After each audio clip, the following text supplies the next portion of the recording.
Bella, tunggu. Kenapa ada Reza di sini? Kamu kenapa sih? Kenapa kamu tiba-tiba berubah? Maksud kamu apa? Apa yang berubah?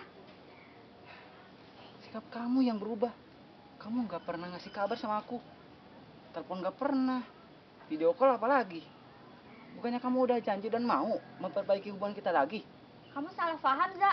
Aku gak pernah mengiyakan untuk kita balikan. Dulu aku cuma mau nanya, tapi kamu memotong pembicaraan aku. Bel, aku udah berharap balikan lagi sama kamu. Tapi apa balasan kamu? Kamu nggak pernah ngerti perasaan orang lain. Cukup. Aku mau hubungan kita usai sampai di sini. Bella!